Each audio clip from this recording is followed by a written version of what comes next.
70세 김정옥 할머니의 평범한 저녁 시간. 그런데 새벽 2시에 갑자기 초인종 소리가 울렸습니다.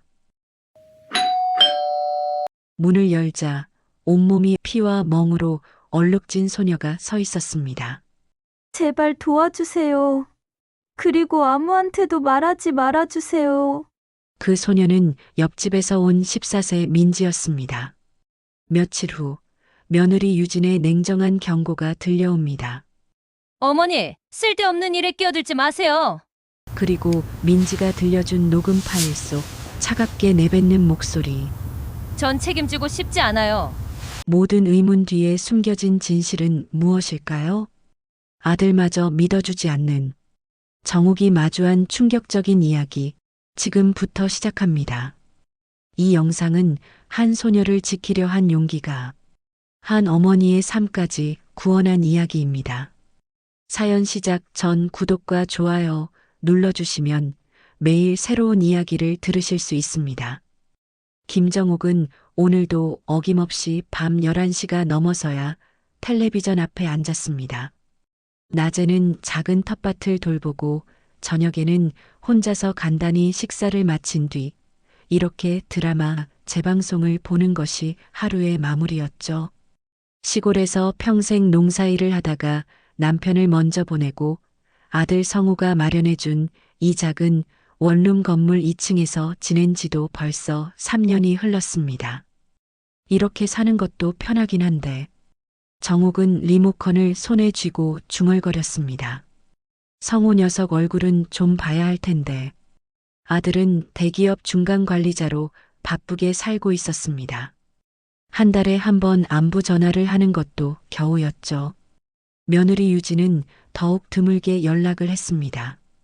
겉으로는 예의 바르고 깍듯했지만 왠지 모르게 마음의 벽이 느껴졌습니다. 유진과 통화할 때면 항상 급하다는 듯이 대화를 서둘러 마무리했거든요. 정욱은 차라리 시골에 있을 때가 더 활기찼던 것 같다는 생각이 들었습니다. 그때는 이웃들과 인사도 나누고 함께 반일도 하면서 하루하루가 바쁘게 지나갔죠. 지금은 하루 종일 말 한마디 하지 않고 지나가는 날도 많았습니다. 그래도 아들이 걱정해서 마련해 준 곳이니 감사하게 생각하려 했습니다. 드라마 속 주인공이 눈물을 흘리며 대사를 치고 있을 때였습니다. 갑자기 현관문에서 벨소리가 울렸습니다. 정욱은 시계를 바라보았습니다. 새벽 2시였습니다. 이 시간에 누가? 정욱은 몸을 일으켜 현관 쪽을 바라보았습니다.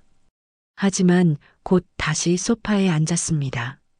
잘못 누른 거겠지 하고 생각했죠. 요즘 젊은 사람들은 밤늦게 돌아다니다가 실수로 벨을 누르는 경우가 있다고 들었거든요. 아니면 택배기사가 잘못 배송지를 찾아온 것일 수도 있고요. 텔레비전 소리만이 고요한 방 안을 채우고 있었습니다. 정욱은 다시 드라마에 집중하려 했지만 왠지 마음이 편하지 않았습니다. 혹시 정말 급한 일이 있어서 온 건 아닌지, 도움이 필요한 사람인 건 아닌지 궁금했거든요. 며칠이 지났습니다. 정욱은 평소와 다름없이 하루를 보냈습니다. 아침에 일어나서 작은 텃밭에 물을 주고 상추와 깻잎을 따서 점심을 간단히 해 먹었습니다. 오후에는 동네를 천천히 산책하며 다리 운동을 했죠. 가끔 마주치는 이웃들과 가벼운 인사를 나누는 것도 소소한 즐거움이었습니다. 저녁에는 또다시 드라마 재방송을 보며 하루를 마무리하려 했습니다. 오늘은 옛날 드라마가 나오고 있었어요. 정욱이 젊었을 때 인기였던 드라마였는데 주인공들의 애틋한 사랑 이야기가 마음을 뭉클하게 만들었습니다. 그런데 또 벨이 울렸습니다. 이번에도 새벽 2시가 조금 넘어 있었어요. 이번에는 좀 더 길게 급하게 들렸습니다. 마치 누군가 정말로 간절하게 문을 열어달라고 부탁하는 것 같았어요. 정욱은 자리에서 일어났습니다. 누구세요? 문 쪽으로 다가가서 물어봤지만 아무 대답이 없었어요. 잠시 기다려봤지만 계속 조용했습니다. 정옥은 고개를 갸우뚱하며 다시 소파로 돌아왔어요. 이상하네. 분명히 벨이 울렸는데. 정옥은 중얼거렸습니다. 그 다음 날도 비슷한 일이 일어났어요. 새벽 2시쯤 벨이 울렸는데 정옥이 문으로 가서 누구세요? 라고 물어봐도 대답이 없었습니다. 이번에는 문을 열어볼까 했지만 혹시 위험한 사람이면 어떻게 하나 싶어서 그만두었어요. 정옥은 점점 신경이 쓰이기 시작했습니다. 낮에는 괜찮았지만 밤이 되면 혹시 또 벨이 울릴까봐 조마조마했어요. 누군가 일부러 장난을 치는 건 아닌지 아니면 정말로 급한 일이 있는 건 아닌지 궁금해졌죠. 그러던 어느 날 밤 정옥은 평소보다 일찍 잠자리에 들었습니다. 텃밭일을 하다가 허리를 삐끗해서 하루 종일 아팠거든요.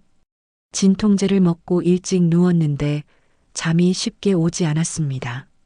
그때 복도 끝에서 소리가 들려왔습니다.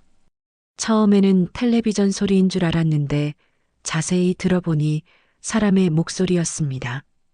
거친 고함 소리와 쿵쿵거리는 소리가 벽 너머로 전해져 왔죠. 뭐야 이게? 남자의 거친 목소리가 들렸습니다. 또 말 안 듣나? 쿵. 뭔가 무거운 것이 바닥에 떨어지는 소리가 났습니다. 그리고 여자아이의 작은 비명소리가 이어졌습니다. 아! 하는 짧은 비명이었지만 정옥의 귀에는 또렷하게 들렸어요.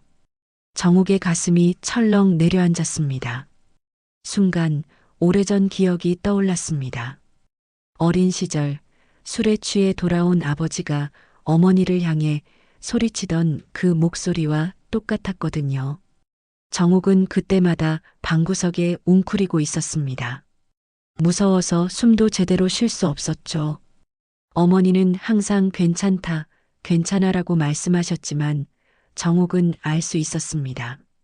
어머니의 눈가에 멍이 들어있는 것을, 팔목에 손가락 자국이 남아있는 것을 말이에요.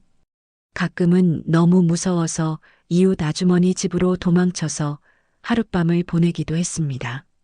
아니야, 그런 일은 아닐 거야. 정옥은 자신을 달래려 했습니다. 하지만 마음속 깊은 곳에서 불안이 스멀스멀 올라왔습니다. 그 불안은 평온했던 일상 속으로 조용히 스며들었죠. 며칠이 더 지나면서 정옥은 그 소리들을 더 자주 듣게 되었습니다. 주로 밤늦은 시간이었고 항상 옆집에서 들려왔습니다. 박만수와 오경이라는 부부가 사는 집이었죠. 처음 이사 왔을 때는 인사도 나누고 그럭저럭 평범한 이웃이라고 생각했는데 요즘 들어서는 뭔가 이상했습니다. 박만수는 키가 크고 덩치가 큰 남자였는데 얼굴에 항상 피곤한 표정을 짓고 다녔어요. 오경이는 말수가 적고 눈빛이 차가웠죠. 둘 다 정옥과 마주쳐도 대충 고개만 까딱하고 지나갔습니다.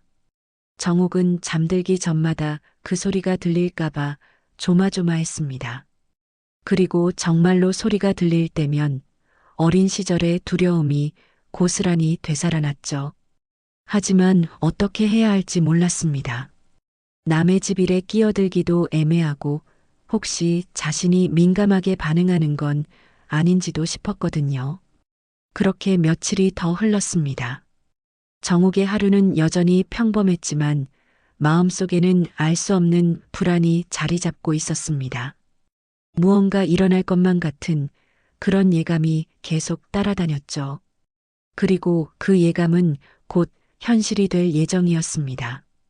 그날 밤도 정옥은 잠들기 전까지 옆집 소리에 신경이 곤두서 있었습니다. 하지만 다행히 아무 소리도 들리지 않았어요. 정옥은 안도의 한숨을 쉬며 눈을 감았습니다.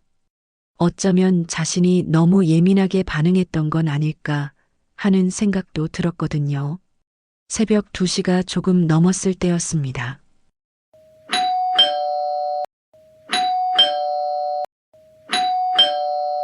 이번에는 벨소리가 연달아 3번이나 울렸어요. 그것도 평소보다 훨씬 급하고 절박하게 들렸습니다. 마치 누군가 정말로 간절하게 도움을 요청하는 것 같았죠. 정옥은 벌떡 일어났습니다. 이번에는 그냥 넘어갈 수가 없었어요. 벨소리가 너무 절실했거든요. 정옥은 슬리퍼를 신고 조심스럽게 현관으로 다가갔습니다. 문 앞에서 잠시 망설였죠. 혹시 위험한 사람이면 어떻게 하나 하는 걱정이 들었거든요. 누구세요? 정옥은 작은 목소리로 물어봤습니다. 문 밖에서 작고 떨리는 목소리가 들려왔어요. 할머니, 제발 도와주세요. 아이의 목소리였습니다. 그것도 여자아이의 목소리였어요. 정옥은 더 이상 망설일 수 없었습니다. 문고리를 돌려 문을 열었죠. 그 순간 정옥은 깜짝 놀라 뒤로 물러섰습니다. 문 앞에 14살 정도로 보이는 소녀가 서 있었는데 온몸이 피투성이었거든요. 얼굴에는 멍이 들어 있었고 입가에서는 피가 흘러내리고 있었어요. 옷도 찢어져 있었고 맨발이었습니다. 아이고, 이게 무슨 일이야.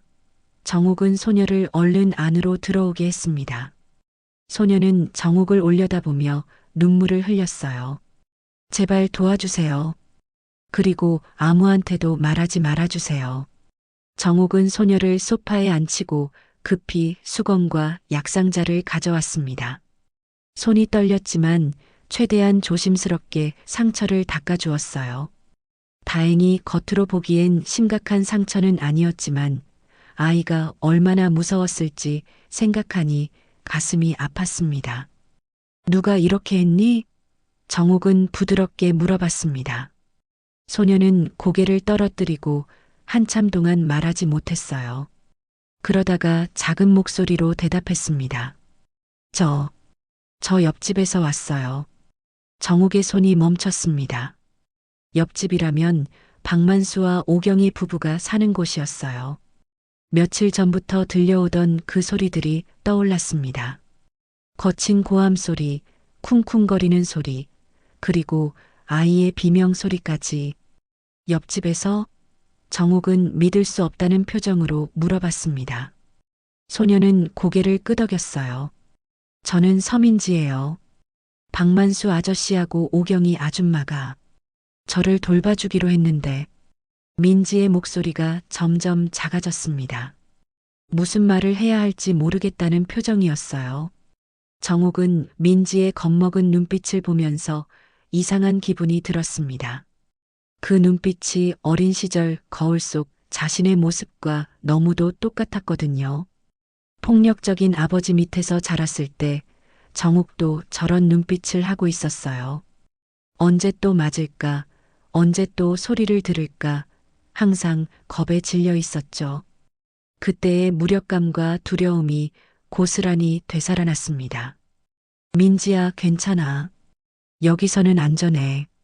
정옥은 민지의 손을 꼭 잡아주었습니다. 그때 갑자기 복도에서 발걸음 소리가 들려왔어요. 쿵쿵쿵, 급하게 계단을 올라오는 소리였습니다. 민지는 깜짝 놀라 정옥의 팔을 붙잡았어요. 찾으러 온 것 같아요. 민지가 떨리는 목소리로 말했습니다. 정옥은 민지를 방 안쪽으로 데려가 숨겼습니다.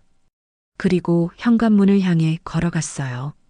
문 밖에서는 박만수의 거친 목소리가 들려왔습니다.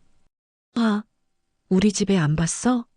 박만수가 문을 두드리며 소리쳤습니다. 정옥은 문을 열지 않고 대답했어요. 무슨 애요? 우리 집에서 기르는 애 말이야. 갑자기 없어졌거든. 박만수의 목소리에서 술 기운이 느껴졌습니다. 모르겠는데요. 저는 잠들어 있었어요. 정옥은 최대한 담담하게 대답했습니다. 박만수는 한참 동안 문 밖에서 중얼거리더니 결국 돌아갔어요. 발걸음 소리가 멀어질 때까지 정옥은 문 앞에 서 있었습니다. 민지는 방구석에서 부들부들 떨고 있었어요. 할머니, 저 때문에 피해 보시는 거 아니에요? 아니야, 괜찮아. 정옥은 민지를 안아주었습니다. 이제 말해봐. 무슨 일이 있었는지.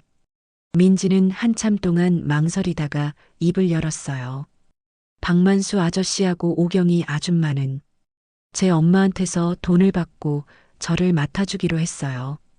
그런데 자꾸 때리고 밥도 제대로 안 주고 오늘은 제가 실수해서 그릇을 깨뜨렸는데 그래서 민지의 눈에서 눈물이 주르륵 흘러내렸습니다.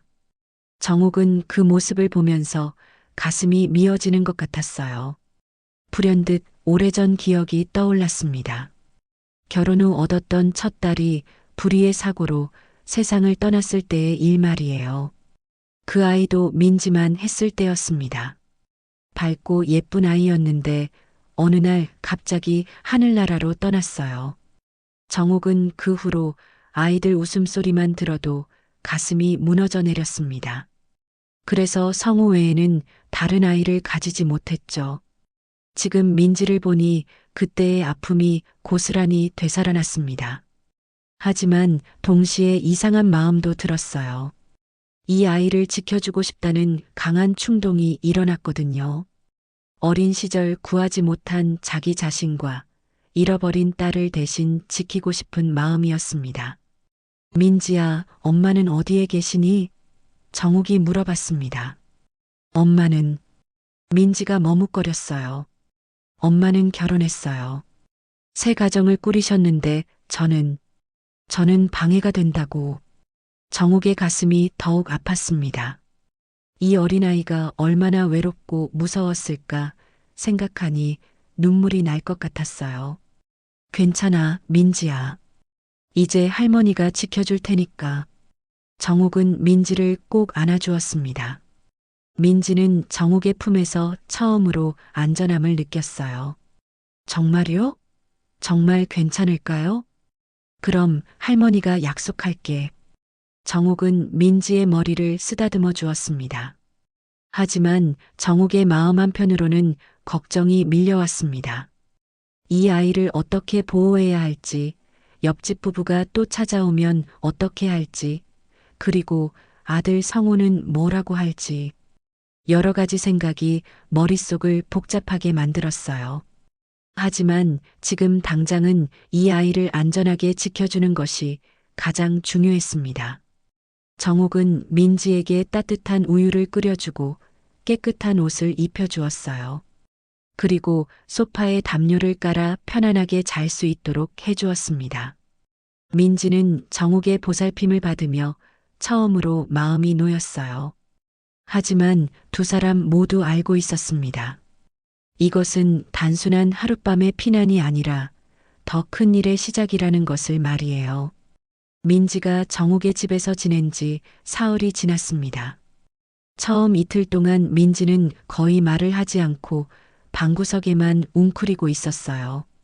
밥을 먹을 때도 조심스럽게 숟가락을 들었고 화장실에 갈 때도 허락을 구했습니다.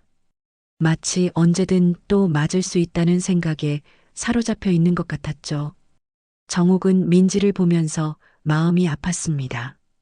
이 어린아이가 얼마나 많은 상처를 받았을까 생각하니 가슴이 미어졌어요. 정욱은 민지에게 따뜻한 음식을 해주고 상처가 난 곳에 약을 발라주며 정성껏 돌봐주었습니다. 셋째 날 저녁 민지가 처음으로 정욱에게 말을 걸어왔어요. 할머니, 제가 여기 있어도 괜찮을까요? 그럼 얼마든지 있어도 돼. 정욱은 민지의 손을 잡아주었습니다. 민지가 안전하다고 느낄 때까지 말이야. 민지는 안도의 표정을 지었어요. 그러더니 조심스럽게 입을 열었습니다. 할머니, 제가 왜 박만수 아저씨 집에 있게 되었는지 말씀드려도 될까요? 정욱은 고개를 끄덕였습니다. 물론이지. 민지가 말하고 싶을 때 하면 돼. 민지는 한참 동안 망설이다가 천천히 말하기 시작했어요. 저는 원래 엄마하고 둘이서 살았어요. 아빠는 제가 어릴 때 돌아가셨거든요. 엄마는 저를 정말 예뻐해 주셨어요. 민지의 목소리에서 그리움이 묻어났습니다. 그런데 어느 날부터 엄마가 자주 외출을 하시더라고요. 새로운 남자분을 만나셨다고 하시면서요. 정욱은 조용히 민지의 이야기를 들어주었습니다. 아이의 마음이 얼마나 아팠을지 충분히 짐작할 수 있었거든요. 처음에는 괜찮았어요. 엄마가 행복해 하시니까 저도 좋았거든요. 그런데 그분과 결혼을 하시게 되면서 달라졌어요. 민지의 목소리가 점점 작아졌습니다. 어떻게 달라졌니? 정욱이 부드럽게 물어봤습니다. 엄마가 처음부터 저를 숨기고 연애를 하셨대요. 결혼할 때 절 데리고 가면 모든 게 들통날까봐 무서웠대요. 정욱의 눈썹이 살짝 찌푸려졌다. 그래서 너를 다른 집에 맡긴 거니? 민지의 목소리가 떨렸다. 네, 그래서 저를 박만수 아저씨 집에 맡긴 거예요. 엄마는 저만 없으면 결혼 생활이 잘 될 거라고 생각했대요. 민지의 눈에서 눈물이 흘러내렸습니다. 정욱은 민지를 안아주었어요. 그래서 박만수 아저씨 집에 가게 된 거구나. 네. 엄마가 돈을 주고 저를 맡겨달라고 했어요. 처음에는 괜찮을 줄 알았는데 민지가 몸을 떨었습니다. 박만수 아저씨하고 오경이 아줌마는 처음에만 잘해주셨어요. 엄마가 오실 때만요. 정욱의 얼굴이 굳어졌습니다. 그 후에는 엄마가 안 오시니까 저한테 화를 내기 시작했어요. 밥도 하루에 한 번만 주시고 작은 창고 같은 방에 가둬두시고. 민지가 흐느꼈습니다. 정욱은 분노가 치밀어 올랐지만 참았습니다. 지금은 민지를 달래주는 것이 더 중요했거든요. 그런데 민지야, 엄마가 결혼하신 분은 어떤 분이니? 정욱이 조심스럽게 물어봤습니다. 민지는 잠시 망설이더니 대답했어요. 잘 모르겠어요. 그런데 박만수 아저씨가 술 먹고 하는 말을 들었어요. 엄마의 시어머니가 이 근처에 산다고 하더라고요. 민지가 조심스럽게 말했습니다. 정욱의 심장이 빨리 뛰기 시작했어요. 이 근처라고? 네. 박만수 아저씨가 오경이 아줌마한테 저 옆집 할머니가 민지 엄마의 시어머니 맞지? 라고 물어보시더라고요. 정욱은 깜짝 놀랐습니다. 옆집 할머니라면 자신을 말하는 것 같았거든요. 하지만 그럴 리가 없다고 생각했어요. 민지야, 혹시 엄마 사진 같은 거 가지고 있니? 정욱이 물어봤습니다. 민지는 고개를 끄덕이고 주머니에서 작은 지갑을 꺼냈어요. 거기서 낡은 사진 한 장을 조심스럽게 꺼내 정욱에게 보여주었습니다. 정욱은 그 사진을 보는 순간 숨이 멎는 것 같았어요. 사진 속에는 민지와 한 여자가 함께 웃고 있었는데 그 여자는 다름 아닌 며느리 유진이었거든요. 이게 어떻게... 정욱의 손이 떨렸습니다. 할머니, 괜찮으세요? 민지가 걱정스럽게 물어봤습니다. 정욱은 한참 동안 말을 하지 못했어요. 머릿속이 복잡해졌거든요. 유진이 민지의 엄마라는 것, 그리고 민지를 박만수 부부에게 맡겨두고 모른 척하고 있다는 것이 믿어지지 않았습니다. 그 순간 불의의 사고로 잃었던 첫 딸의 얼굴이 떠올랐어요. 그 아이도 민지만 했을 때였는데 어느 날 갑자기 하늘나라로 떠났거든요. 정욱은 그 후로 아이를 보면 가슴이 아팠지만 지금은 달랐습니다. 민지를 보면 보호하고 싶은 마음이 샘솟았어요. 그때는 지키지 못했지만 이번에는 정욱이 속으로 다짐했습니다. 할머니? 민지가 다시 물어봤습니다. 아니야, 괜찮아. 정욱은 진정하려고 노력했습니다. 민지야, 이 사진 속 분이 엄마시구나. 네, 맞아요. 민지가 사진을 다시 들여다보며 말했습니다. 엄마가 정말 예쁘죠? 저도 엄마처럼 예뻐질 수 있을까요? 정욱은 민지의 머리를 쓰다듬어 주었어요. 민지는 지금도 충분히 예쁘단다. 하지만 정욱의 마음은 복잡했습니다. 유진이 정말 민지의 엄마라면 왜 아무 말도 하지 않았을까요?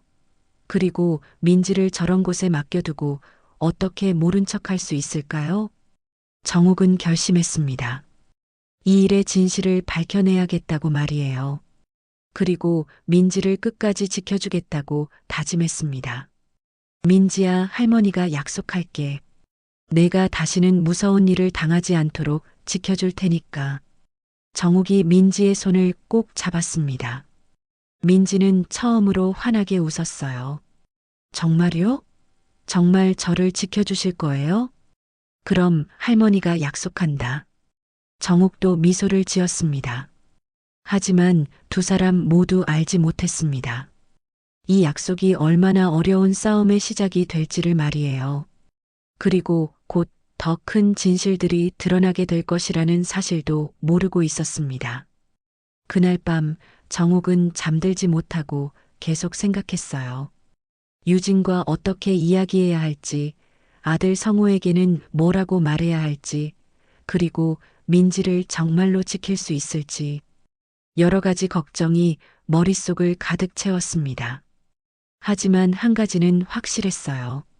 민지를 다시 그런 끔찍한 곳으로 보낼 수는 없다는 것이었습니다. 설령 온 세상이 반대한다고 해도 정욱은 민지를 지켜낼 작정이었거든요. 그 다음 날 아침 정욱은 일찍 일어나 민지에게 따뜻한 아침밥을 차려주었습니다. 민지는 며칠 만에 제대로 된 식사를 하며 행복해했어요. 하지만 정욱의 마음은 무거웠습니다.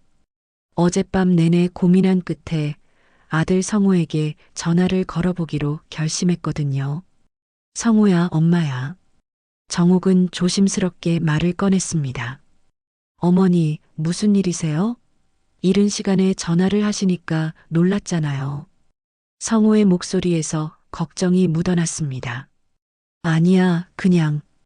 혹시 유진이가 전에 결혼한 적이 있었니? 정욱은 최대한 자연스럽게 물어봤습니다. 전화기 너머로 잠시 침묵이 흘렀어요. 어머니, 갑자기 그게 무슨 말씀이세요?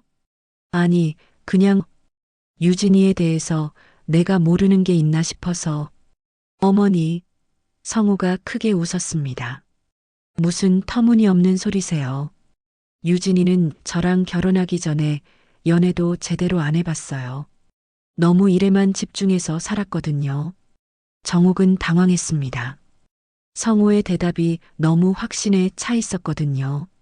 정말 그런 일은 없었니? 당연하죠. 어머니, 혹시 누가 이상한 소리라도 했나요? 요즘 온라인에서 가짜 뉴스 같은 거 많이 떠돌잖아요. 성우가 웃으며 말했습니다. 정욱은 더 이상 말을 이어갈 수 없었어요. 성우가 전혀 모르고 있다는 것이 분명했거든요. 아니야, 그냥 드라마 보다가 갑자기 생각이 나서. 어머니도 참 드라마랑 현실을 구분하셔야죠. 성우가 장난스럽게 말했습니다. 그런 일 절대 없으니까 걱정 마세요. 저희는 행복하게 잘 살고 있어요. 전화를 끊고 나서 정욱은 더욱 혼란스러웠습니다. 성우는 정말 아무것도 모르고 있었어요.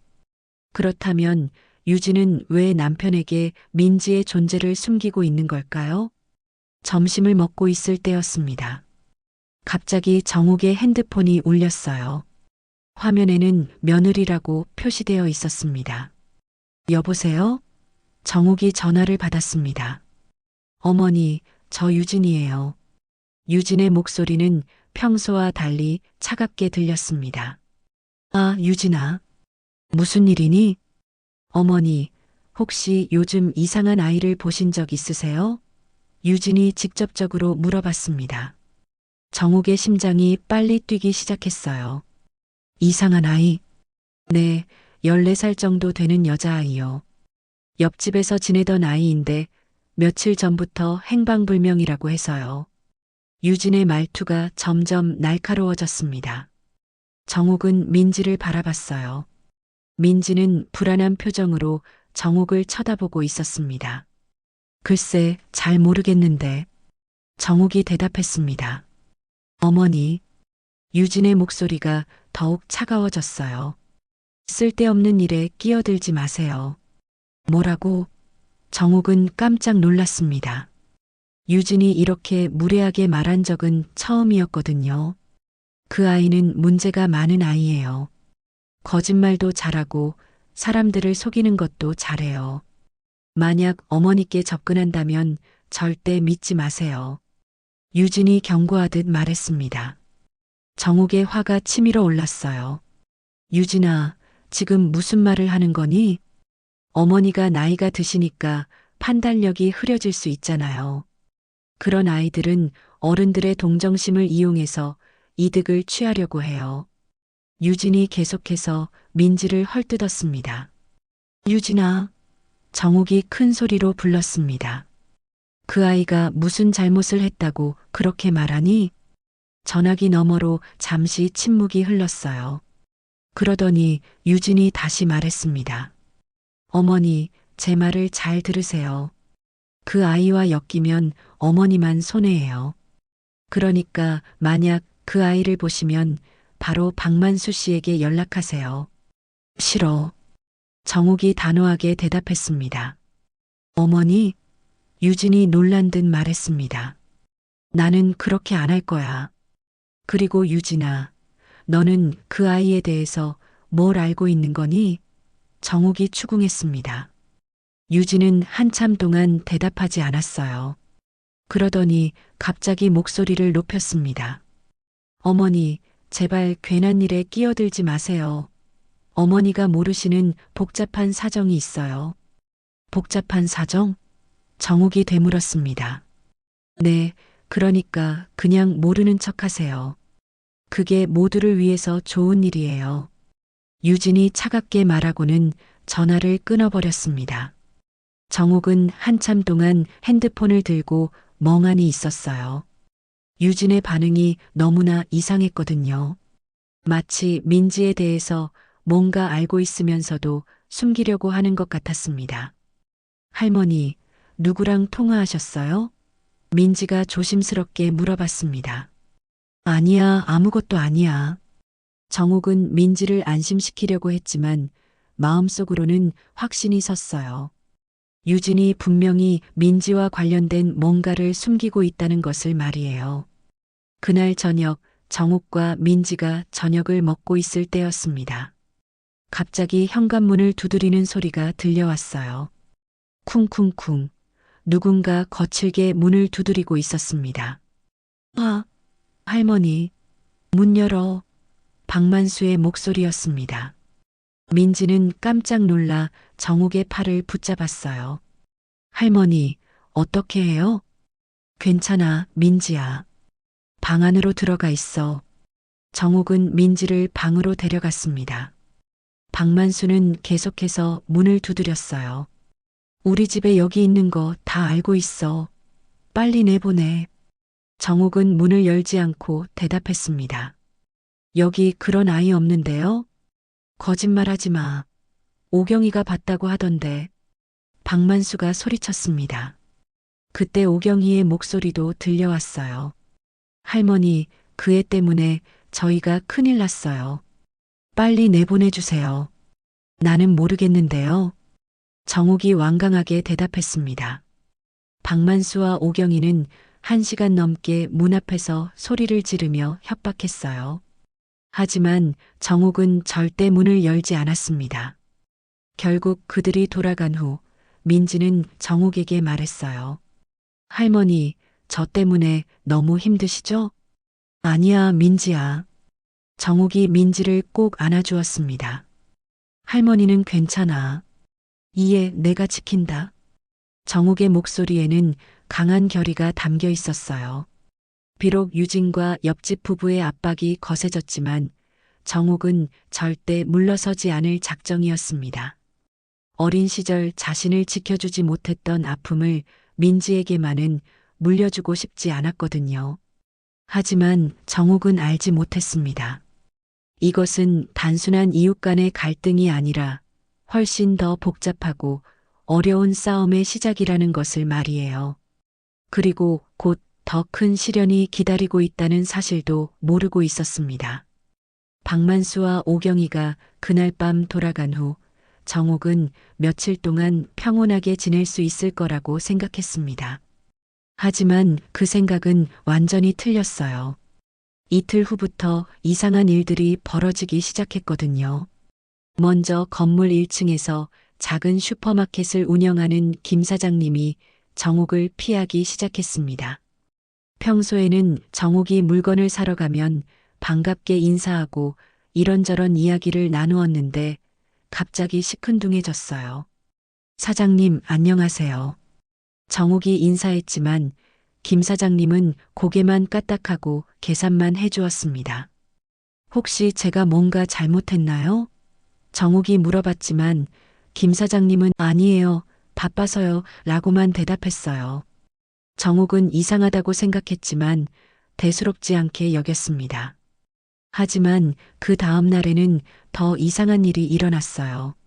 정옥이 동네 산책을 나갔는데 평소 친하게 지내던 이웃 아주머니들이 정옥을 보자마자 피하는 거였습니다. 영숙 씨.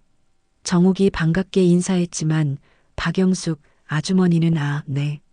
급한 일이 있어서요라고 말하며 급히 자리를 떴어요. 다른 아주머니들도 마찬가지였습니다. 평소에는 정옥을 보면 반갑게 달려와서 이런저런 수다를 떨던 사람들이 모두 정옥을 피했어요.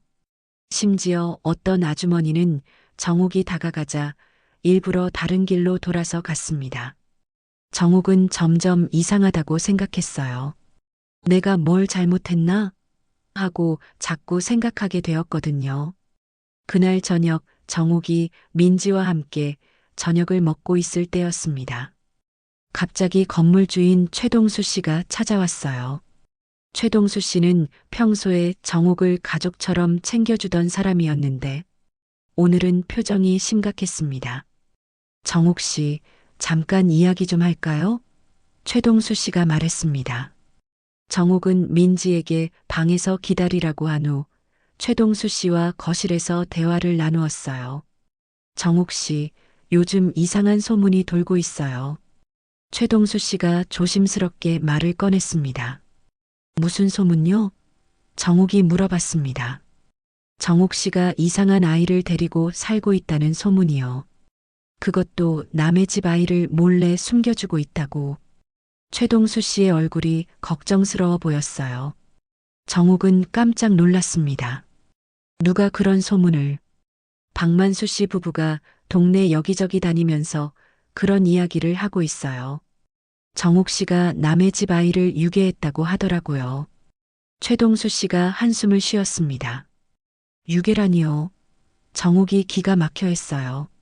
저는 물론 정옥 씨를 믿어요. 하지만 다른 사람들은 그 말을 듣고 의심하기 시작했어요. 특히 그 부부가 경찰에 신고까지 하겠다고 하니까. 최동수 씨가 걱정스럽게 말했습니다. 정옥은 머리가 복잡해졌어요. 박만수 부부가 이렇게까지 나올 줄은 몰랐거든요. 최 사장님, 그 아이는 정말로 도움이 필요한 아이예요.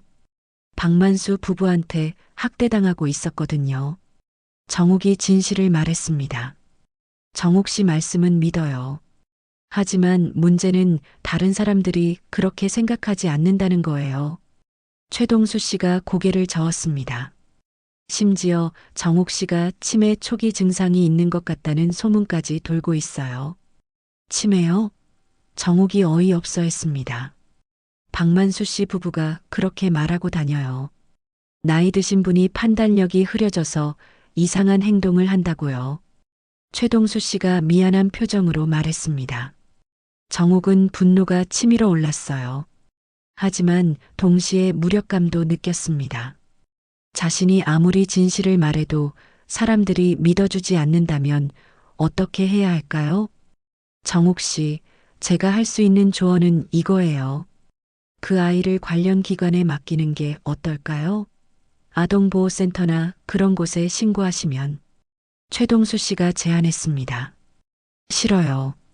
정옥이 단호하게 대답했습니다. 그 아이를 다시 그런 곳으로 보낼 수는 없어요. 최동수 씨는 한숨을 쉬었어요. 그럼 어떻게 하실 건가요? 이런 식으로 계속 가면 정옥 씨만 힘들어져요. 정옥은 대답하지 못했어요. 정말로 어떻게 해야 할지 모르겠었거든요. 그 다음 날부터 상황은 더욱 악화되었습니다. 아들 성호에게서 전화가 왔어요. 어머니, 무슨 일이에요? 유진이한테서 이상한 소리를 들었는데 성호의 목소리에서 당황함이 느껴졌습니다. 무슨 소리? 정욱이 물어봤습니다. 어머니가 이상한 아이를 데리고 살고 있다고 하던데 설마 그런 일은 아니죠?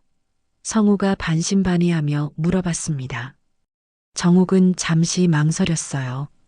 성우에게 진실을 말해야 할까? 아니면 부정해야 할까? 성우야, 사실은. 정욱이 말하려던 순간 성우가 먼저 말했습니다. 어머니, 괜히 오해 사지 마세요. 어머니 나이에 그런 복잡한 일에 휘말리면 안 돼요. 성우의 목소리가 걱정스러웠어요. 하지만 성우야. 어머니, 제발 조용히 지내세요. 저도 회사에서 중요한 프로젝트를 맡고 있는데 이런 일로 신경 쓰고 싶지 않아요.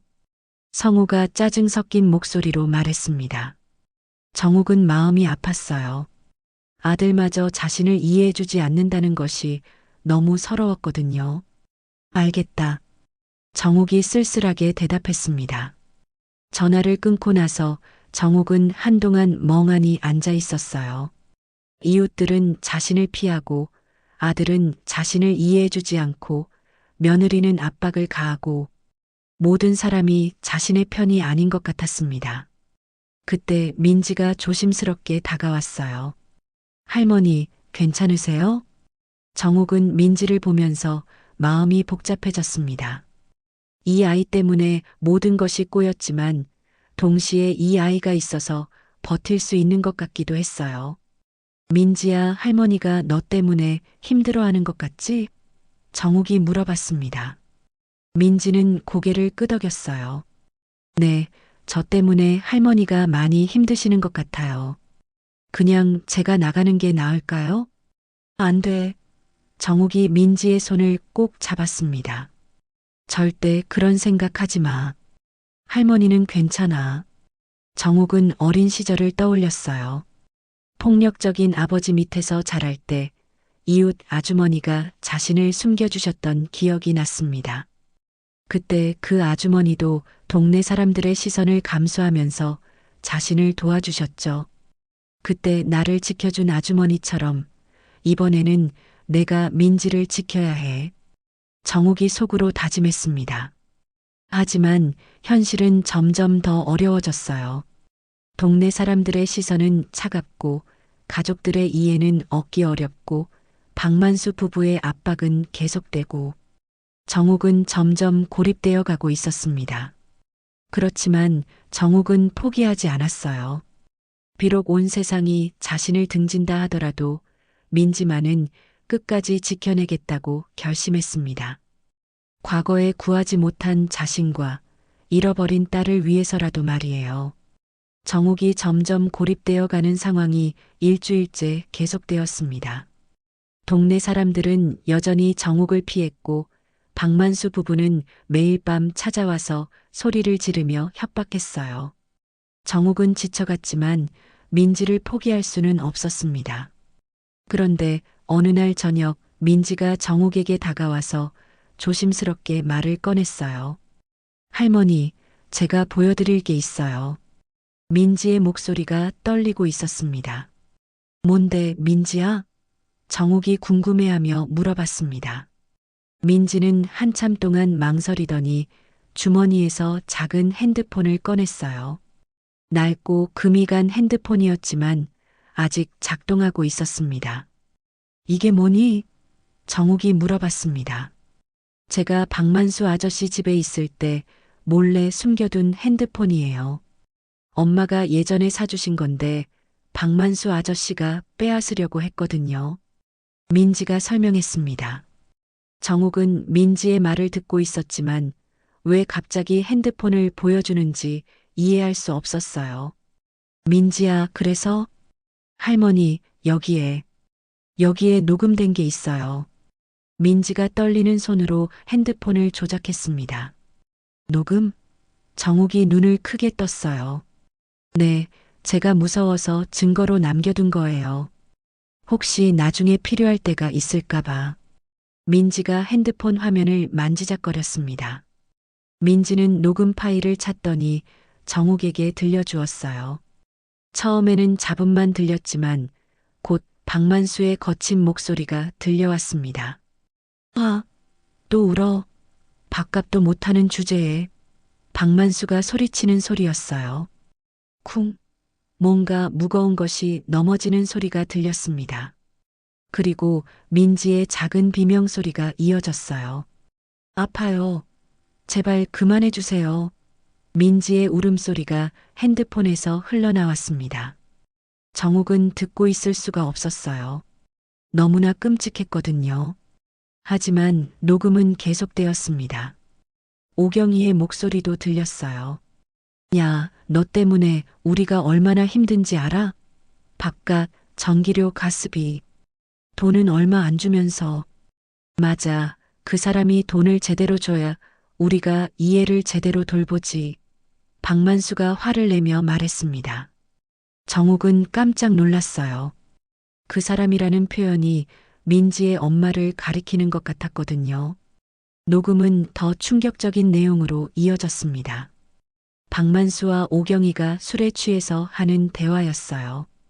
근데 말이야, 그 최유진이라는 여자, 진짜 짜증나. 오경이가 말했습니다. 정욱의 심장이 멎을 뻔했어요. 최유진이라고? 그건 며느리의 이름이었거든요. 왜? 박만수가 물어봤습니다. 자기 딸인 주제에 남편한테는 쉬쉬하고 우리한테만 떠넘기고 진짜 최악이야. 오경이가 계속 말했습니다. 그러게 말이야. 자기는 새 가정 꾸리고 행복하게 살면서 이해는 우리한테 떠넘기고 돈도 제대로 안 주고. 박만수가 불평했어요. 정욱은 녹음을 듣고 있을 수가 없었습니다. 손이 떨려서 핸드폰을 제대로 잡을 수도 없었어요. 하지만 가장 충격적인 부분은 그 다음이었습니다. 갑자기 전화벨 소리가 들리더니 오경이가 전화를 받는 소리가 났어요. 여보세요? 아, 유진 씨. 오경이의 목소리였습니다. 그리고 조금 후에 유진의 목소리가 스피커폰으로 들려왔어요. 민지는 어떻게 지내고 있어요? 유진이 물어봤습니다. 걱정 마세요. 잘 돌보고 있어요. 오경이가 거짓말을 했습니다. 혹시 민지가 이상한 행동을 하거나 누군가에게 말하려고 하면 바로 연락해 주세요. 유진이 말했습니다. 알겠어요. 그런데 유진 씨, 돈을 좀 더 주셔야 할 것 같은데. 오경이가 말했습니다. 유진의 목소리가 차가워졌어요. 내 딸인 건 맞지만 전 책임지고 싶지 않아요. 지금 주는 돈으로 적당히 해주세요. 정욱은 그 순간 온몸에 소름이 돋았습니다. 유진의 목소리였어요. 분명히 유진의 목소리였습니다. 그리고 절대 다른 사람한테는 말하지 마세요. 특히 제 남편한테는 절대로요. 유진이 경고하듯 말했습니다. 알겠어요. 하지만 이해가 자꾸 말썽을 부리면. 오경이가 말하려던 순간 녹음이 끊어졌어요. 정욱은 한동안 아무 말도 할 수 없었습니다. 너무나 충격적이었거든요. 유진이 정말로 민지의 엄마였고 그것을 숨기고 있었을 뿐만 아니라 민지를 저런 곳에 맡겨두고도 책임지려 하지 않고 있었다는 것이 믿어지지 않았어요. 할머니. 민지가 조심스럽게 불렀습니다. 정욱은 민지를 보면서 눈물이 나려고 했어요. 이 어린아이가 얼마나 힘들었을까, 그리고 얼마나 용기를 내서 이 녹음을 보여준 것일까 생각하니 가슴이 미어졌습니다. 민지야. 정욱이 민지를 꼭 안아주었습니다. 할머니, 이제 믿어주시겠어요? 제가 거짓말하는 게 아니라는 거요. 민지가 울먹이며 말했습니다. 그럼 물론이지. 할머니가 민지를 의심한 적은 없어. 정욱이 민지의 머리를 쓰다듬어 주었습니다. 정욱의 마음속에는 분노와 연민이 뒤섞여 있었어요. 유진에 대한 분노, 박만수 부부에 대한 분노, 그리고 민지에 대한 연민이 동시에 밀려왔습니다. 민지야, 이번엔 할머니가 끝까지 지켜줄게. 절대 혼자 두지 않을 거야. 정욱이 단단히 다짐하며 말했습니다. 민지는 정욱의 품에서 처음으로 진정한 안정감을 느꼈어요. 정말요? 정말 저를 버리지 않으실 거예요? 그럼 할머니가 약속한다. 정욱이 민지를 더욱 꼭 안아주었습니다. 정욱은 이제 확실한 증거를 손에 넣었어요. 이 녹음 파일이 있으면 진실을 밝힐 수 있을 것 같았습니다. 그리고 마침 아들 성우가 출장에서 돌아오는 날이 며칠 후였어요. 정욱은 그날을 최종 대결의 무대로 삼기로 결심했습니다. 더 이상 숨어서 도망칠 수는 없었어요. 이제는 당당하게 진실을 밝혀야 할 때였습니다. 민지야, 조금만 더 참아줘. 곧 모든 게 해결될 거야. 정욱이 민지에게 희망을 주려고 했습니다. 하지만 정욱도 알고 있었어요. 앞으로 펼쳐질 일들이 결코 쉽지 않을 것이라는 것을 말이에요. 아들 성우가 출장에서 돌아오는 날이 드디어 왔습니다. 정욱은 아침부터 마음이 무거웠어요. 오늘 저녁 가족 식사 자리에서 모든 진실을 밝혀야 했거든요. 민지의 핸드폰을 품에 꼭 안고 있으면서도 떨리는 마음을 감출 수 없었습니다. 민지야, 오늘이 중요한 날이야. 정욱이 민지에게 말했습니다. 할머니, 무서워요. 혹시 다시 박만수 아저씨 집으로 가야 하는 건 아니죠? 민지가 불안해하며 물어봤습니다. 절대 그런 일은 없을 거야. 할머니가 약속한다. 정욱이 민지의 손을 꼭 잡아주었습니다. 오후 5시쯤 성우에게서 전화가 왔어요. 어머니, 저 도착했어요. 유진이랑 함께 저녁 먹으러 갈까요? 그래, 우리 집으로 와라. 내가 저녁 준비할게. 정욱이 대답했습니다. 어머니가 직접 요리를 하신다고요? 괜찮으세요? 성우가 놀라며 물어봤습니다. 응, 오늘은 특별한 날이니까. 정욱의 목소리에는 묘한 긴장감이 있었어요. 정욱은 정성스럽게 저녁을 준비했습니다. 성우가 좋아하는 갈비찜과 된장찌개, 그리고 여러 가지 밑반찬들을 차렸어요. 마지막 만찬이 될지도 모른다는 생각에 더욱 정성을 들였습니다. 민지는 방에서 나오지 않고 있었어요. 정욱이 시간이 되면 나오라고 말해두었거든요. 저녁 6시 반, 성우와 유진이 도착했습니다. 성우는 피곤해 보였지만 밝은 표정이었어요. 반면 유진은 어딘지 모르게 긴장해 보였습니다. 어머니, 오랜만이에요. 유진이 예의 바르게 인사했습니다. 그래, 유진아. 앉아라. 정욱이 차분하게 대답했습니다. 식탁에 앉아 식사를 시작했습니다. 성우는 출장 이야기를 하며 즐겁게 대화했지만 정욱과 유진은 말수가 적었어요. 마치 폭풍 전 고요함 같은 분위기였습니다. 어머니, 요즘 어떻게 지내세요? 유진이가 어머니 주변에 이상한 소문이 있다고 하던데. 성우가 조심스럽게 물어봤습니다. 정욱은 유진을 쳐다봤어요.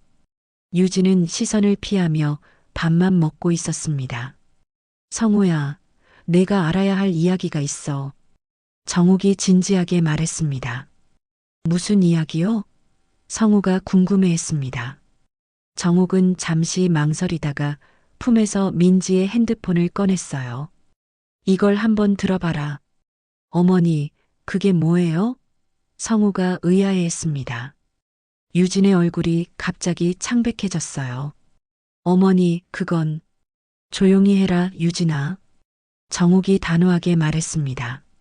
정욱은 핸드폰에서 녹음 파일을 재생했어요. 처음에는 박만수와 오경이가 민지를 학대하는 소리가 나왔습니다.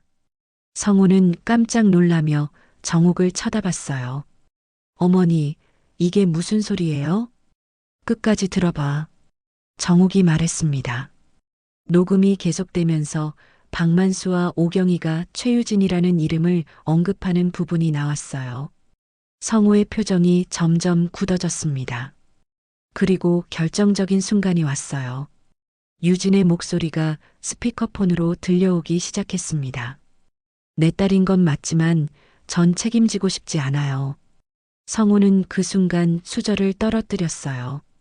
얼굴이 하얗게 질렸습니다. 이게 무슨 소리야? 성우가 떨리는 목소리로 물어봤습니다. 유진은 당황한 기색을 감추려 애쓰며 말했어요. 여보, 이건 조작된 거야.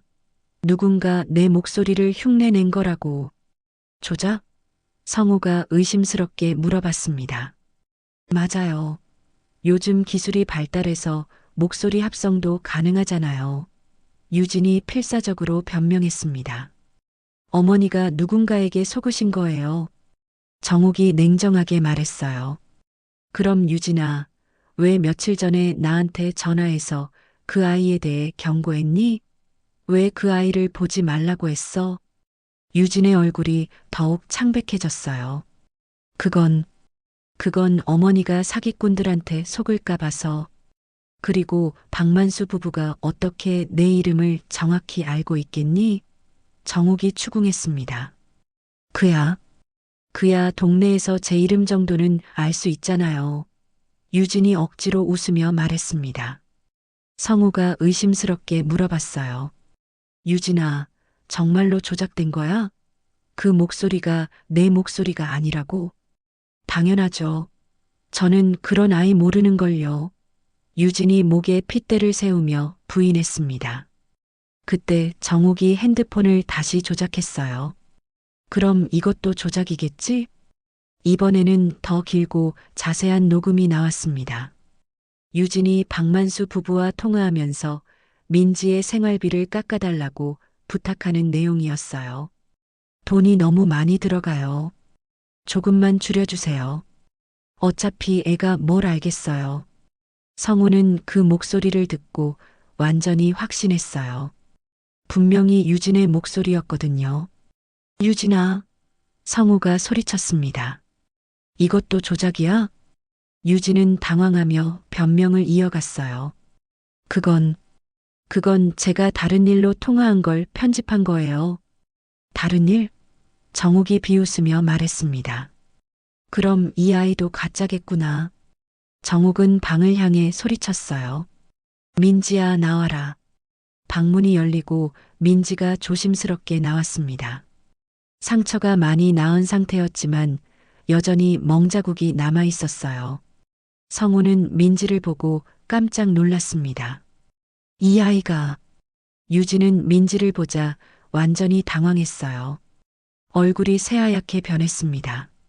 민지야, 엄마한테 인사해봐. 정욱이 말했습니다. 민지는 유진을 보고 작은 목소리로 말했어요. 엄마. 그 순간 유진은 더 이상 부인할 수 없었어요. 하지만 여전히 변명을 늘어놓았습니다. 여보, 설명할 수 있어요. 제가 어쩔 수 없었어요. 유진이 급하게 말했습니다. 어쩔 수 없었다고? 내 친딸을 저런 곳에 맡겨두고? 성우가 믿을 수 없다는 표정이었어요. 제가 혼자 키울 수 없었어요. 그리고 여보한테 말하면 결혼이 깨질까봐. 유진이 흐느끼며 말했습니다. 결혼이 깨질까봐? 그래서 아이를 버린 거야? 성우가 분노에 찬 목소리로 소리쳤습니다. 정욱이 계속 말했습니다. 그뿐만 아니야. 이 아이가 학대당하고 있다는 걸 알면서도 모른 척했어. 그리고 나한테 그 아이에 대해 거짓말하라고 압박까지 했고, 유진은 이제 완전히 몰린 상태였어요. 저도 힘들었어요. 혼자서 어떻게 해요? 힘들었다고? 그럼 아이는 안 힘들었겠어? 성우가 차갑게 말했습니다. 그때 갑자기 현관문을 두드리는 소리가 들려왔어요. 박만수와 오경이의 목소리였습니다. 아, 우리 돈 어떻게 할 거야? 유진이 그 여자 어디 갔어? 박만수가 소리쳤습니다. 성우는 문을 열고 나갔어요. 당신들이 그 부부군요? 누구세요? 박만수가 당황했습니다. 저는 최유진의 남편입니다. 당신들이 한 일 다 알고 있어요. 성우가 위협적으로 말했습니다. 박만수와 오경이는 성우의 기세에 눌렸어요. 하지만 포기하지 않았습니다. 우리는 돈만 받고 애를 맡아준 거예요. 잘못한 거 없어요. 오경이가 변명했습니다. 아동학대가 잘못이 아니라고요? 성우가 냉정하게 말했습니다. 성우는 바로 핸드폰을 꺼내 경찰에 신고했어요. 여보세요, 경찰서죠?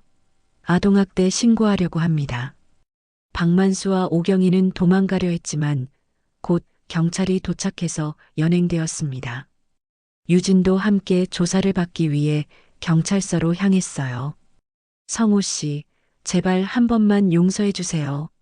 유진이 끌려가면서 애원했지만 성우는 돌아보지도 않았습니다. 모든 일이 끝나고 나서 성우는 정옥에게 말했습니다. 어머니, 정말 죄송해요. 제가 완전히 속았네요. 괜찮다, 성우야. 이제 중요한 건 이 아이를 어떻게 할지야.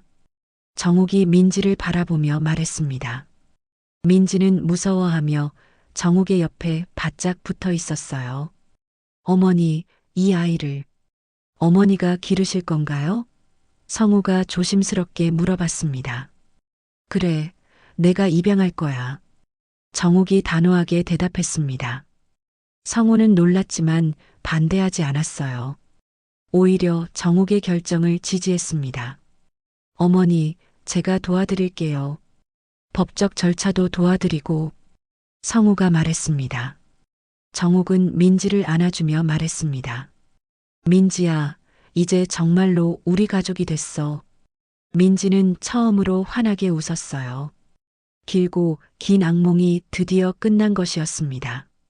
유진과 박만수 부부가 경찰에 연행된 지 한 달이 지났습니다. 그동안 정옥과 민지는 법적 절차를 밟느라 바쁜 나날을 보냈어요. 성우가 좋은 변호사를 소개해줘서 모든 일이 순조롭게 진행되었습니다. 법원에서는 유진의 친권 박탈 심리가 열렸어요. 녹음 파일과 민지의 증언, 그리고 의료진의 학대 흔적 확인서가 결정적인 증거가 되었습니다. 판사는 아동의 안전과 복지를 최우선으로 고려해야 한다며 유진의 친권을 박탈한다고 판결했어요. 이제 정말로 끝났구나. 정옥이 법정을 나서며 안도의 한숨을 쉬었습니다. 민지는 정옥의 손을 꼭 잡고 있었어요. 할머니, 이제 정말 저를 버리지 않으실 거죠? 그럼 민지는 이제 할머니의 진짜 손녀야. 정옥이 민지의 머리를 쓰다듬어 주었습니다. 성우도 옆에서 미소를 지었어요. 민지야, 이제 너도 우리 가족이야. 삼촌이라고 불러도 돼. 삼촌. 민지가 처음으로 밝게 웃으며 성우를 불렀어요. 법원 복도에서 민지가 정옥을 꼭 안으며 말했어요. 할머니, 고마워요. 할머니가 아니었다면 저는. 그런 말하지 마, 민지야. 할머니도 민지 덕분에 새로운 힘을 얻었어. 정옥의 목소리에는 진심이 담겨 있었어요. 정옥은 속으로 생각했습니다. 내 덕분에 나도 내 상처에서 벗어났구나.